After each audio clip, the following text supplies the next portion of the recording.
Hello, welcome to Billion Happy Life Subscribers Marathon meetings,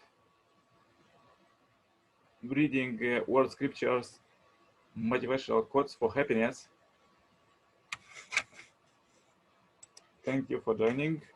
Let's start reading next chapter.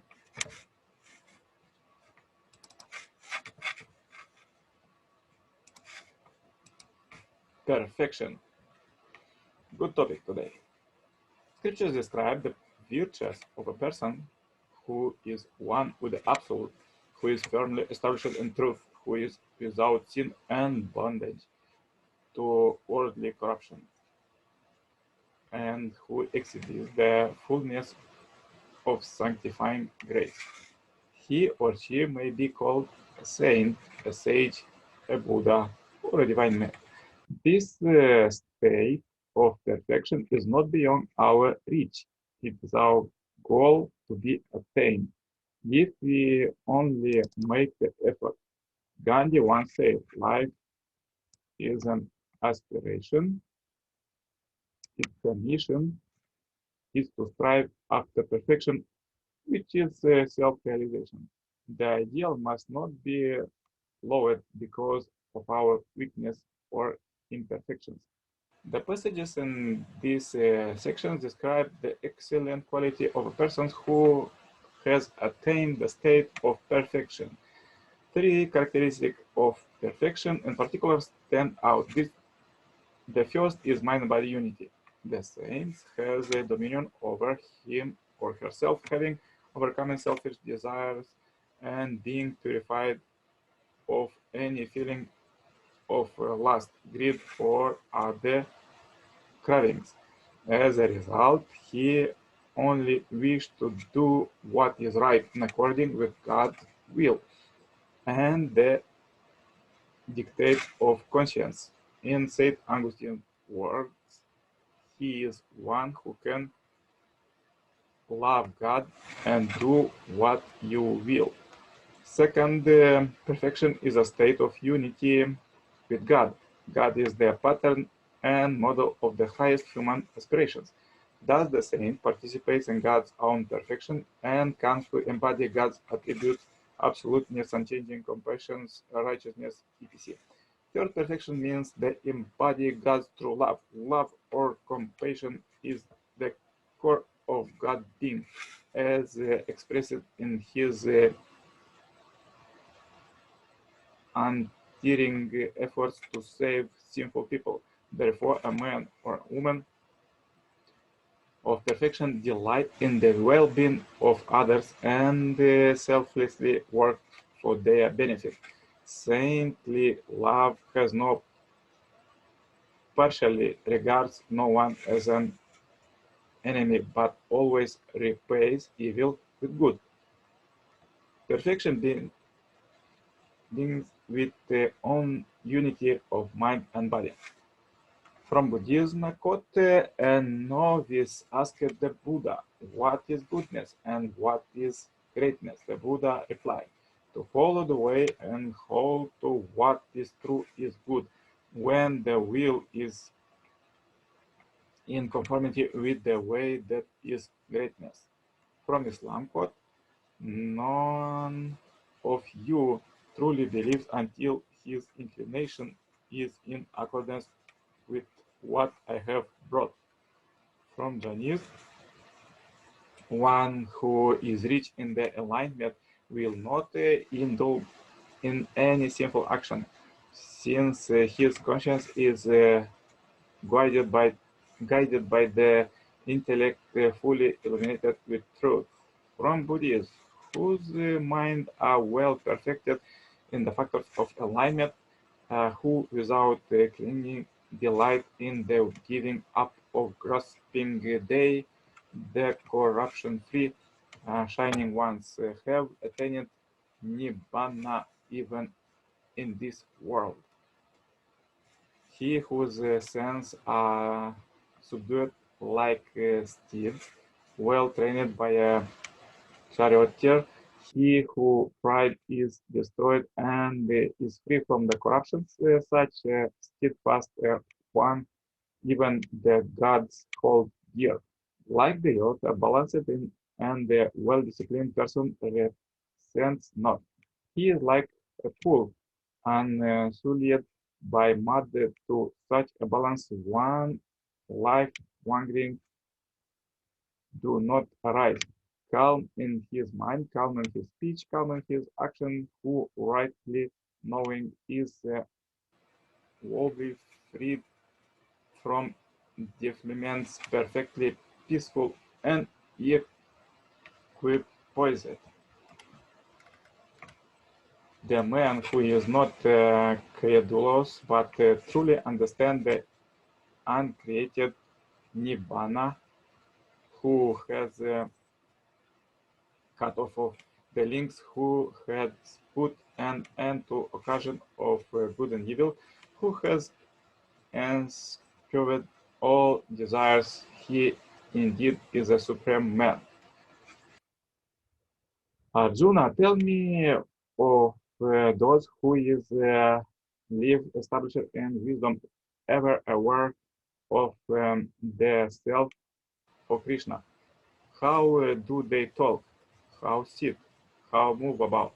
Lord Krishna, they live in wisdom, who see themselves in all and all in them, who have renounced every selfish desire and sense-craving, tormenting the heart, neither agitated by grief nor hungered after pleasure. They live free from lust and feel fear and anger. Established in meditation, they are truly wise. Fitting no more by selfish attachments, they are neither elated by good fortune nor depressed by bad. Such are the seers. Even as a tortoise draws in its limb, the wise can draw in their sense at will. Aspirants abstain from sense pleasure, but they still crave for them.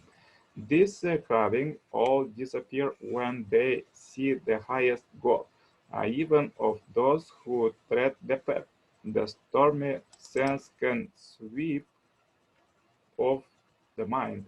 They live in wisdom, who sustain their sense and keep their minds ever absorbed in me. Bhagavad Gita 254:61 Hinduism. And from Islam, Abu Huraira reported God's messenger as saying, the believers whose faith is most perfect are those who have the best character. And from the Buddhism, another quote, the monk who has destroyed the conquers lived in life, done what has to be done, lay down the burden, won the goal, burst the bonds of becoming, and is free by the fullness of noises, cannot transgress nine standards, among in whom the conquerors are destroyed, cannot deliberately take the life of any living thing, cannot within intention to steal, take what is not given, cannot indulge in carnal intercourse, cannot intentionally tell a lie, cannot enjoy pleasure from memories as of your when a householder among is whom the conquerors are destroyed, cannot go astray through desire, cannot go astray through hate, cannot go astray through delusion, cannot go astray through fear. And from Taoism, quote, he who has achieved is cannot either be drawn into friendship or repelled, cannot be benefited, cannot be harmed, cannot either be raised or humbled, and for that reason is highest of all creatures under heaven. And further, let's go reading quotes from teaching of second coming Messiah Sun Myung Moon. Before you desire to have dominion over the universe, You should first have dominion over yourself. This is the first article in the life of faith. To attain self-perfection, you should have dominion over yourself.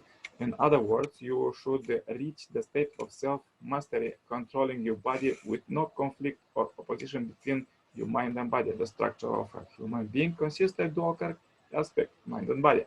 The mind relates to the vertical standard, while the body relates to horizontal standard.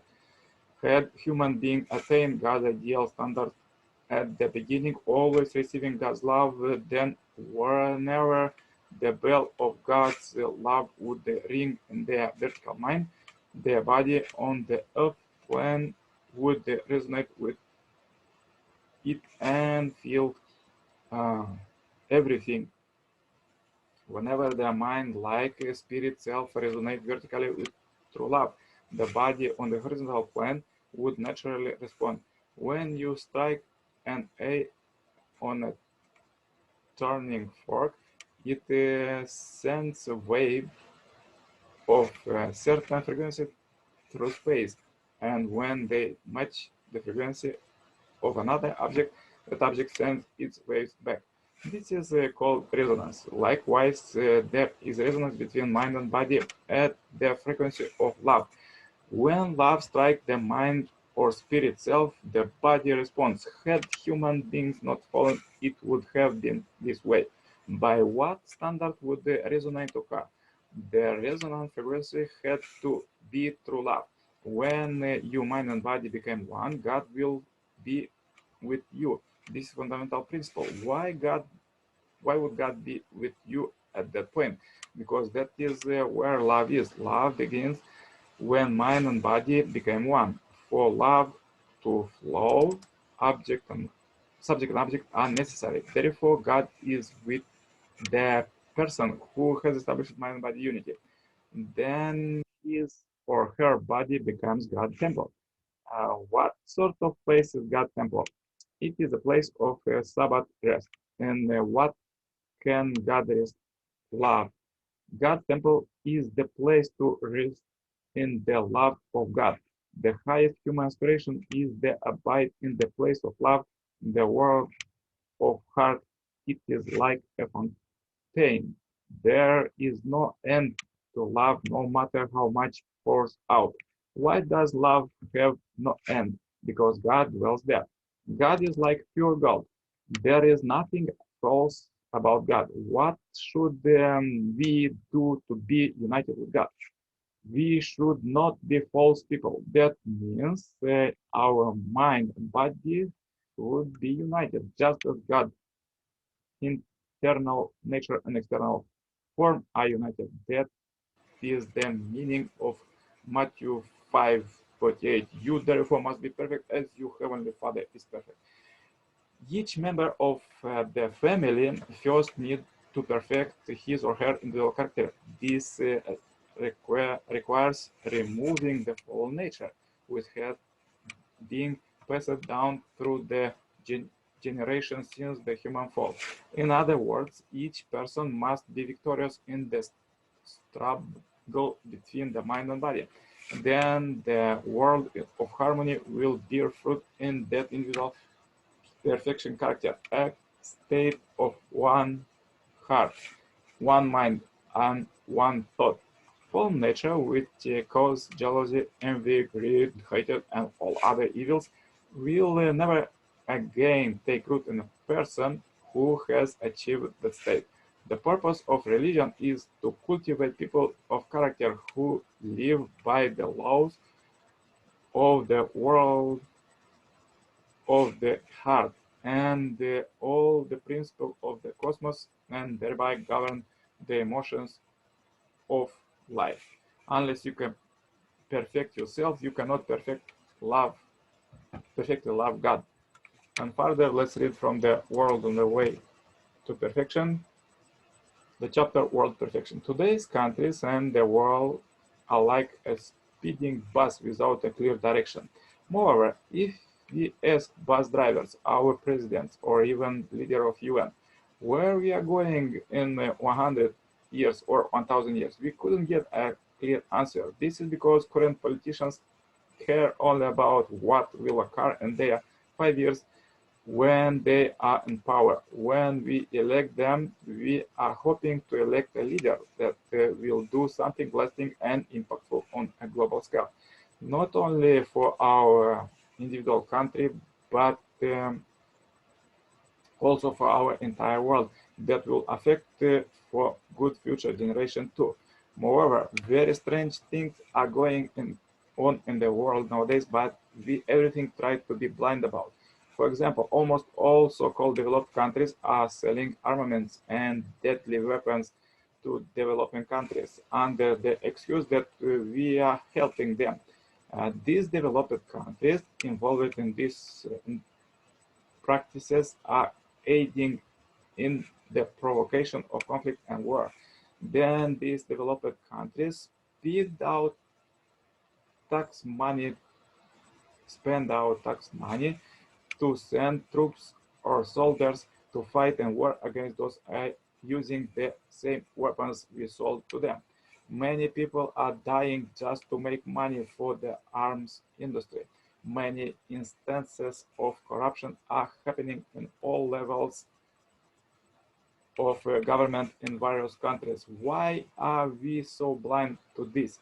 We should accelerate the great disarmament global trend that started with the end of Cold War to pass peaceful armaments-free world to descendants, so our descendants can live in a world free of such violence and corruption. Thanks God and people's effort, today's world is uniting and developing even more than before. There are less borders in the world, and people can travel more freely than before in our global village. A great trend is that the smallest nations are creating unions such as the European Union. One of the barriers that is stopping the world from uniting is the ancient mentality of enemies nations.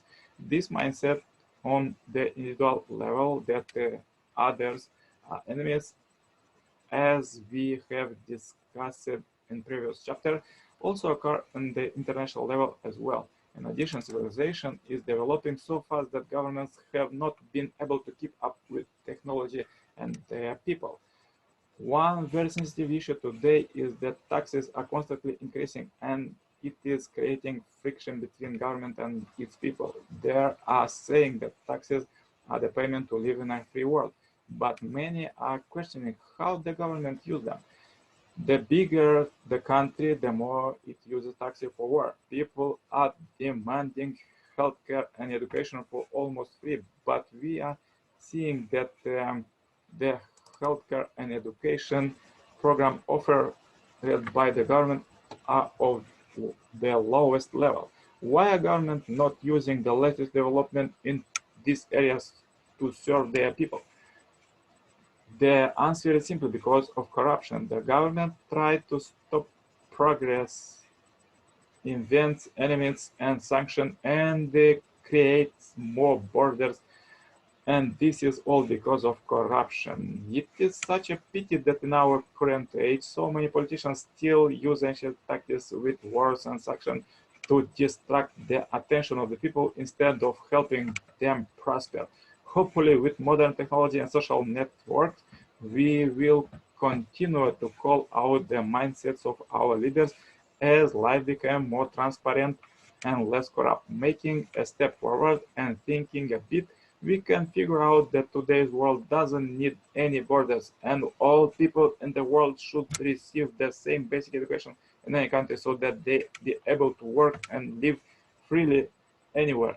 To control migration is simple. We need to have good police and online cameras as they do in Singapore,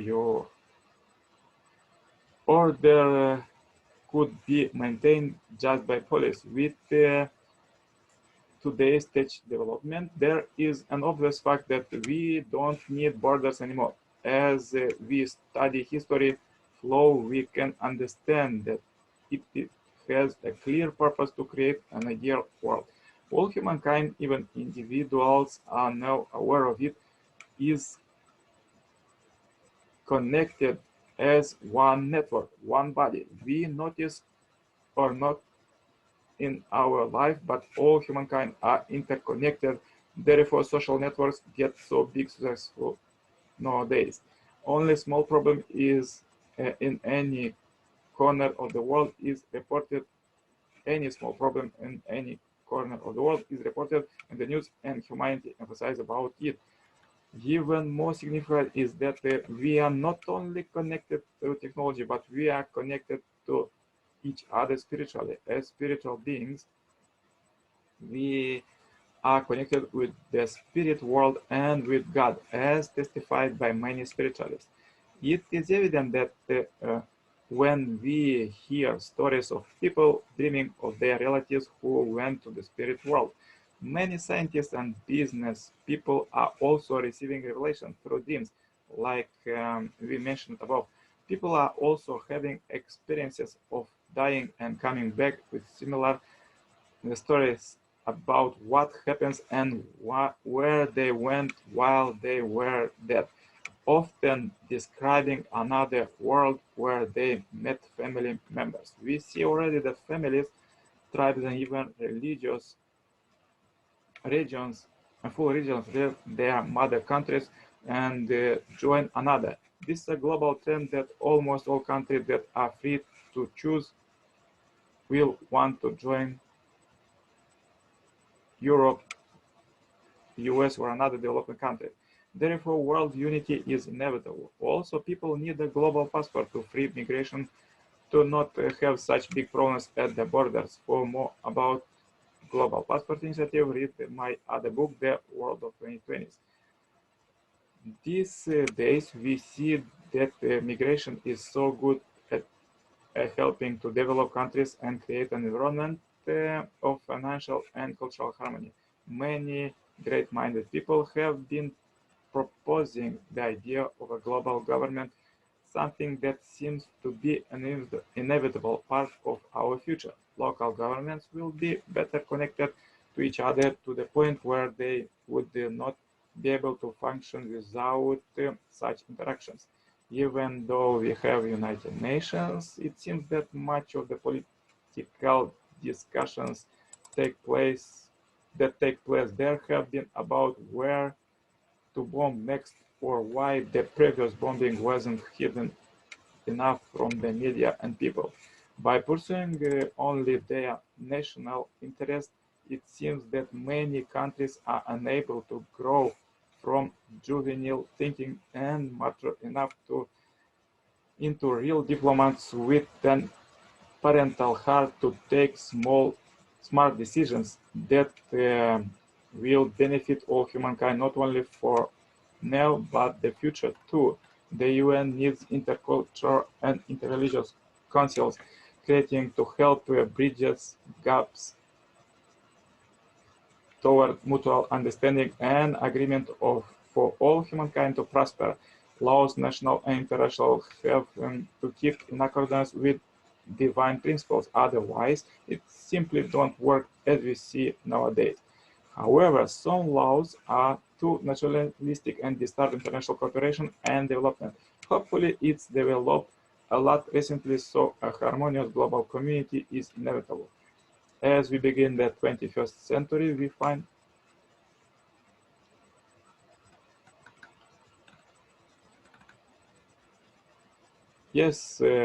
so interesting, brothers and sisters.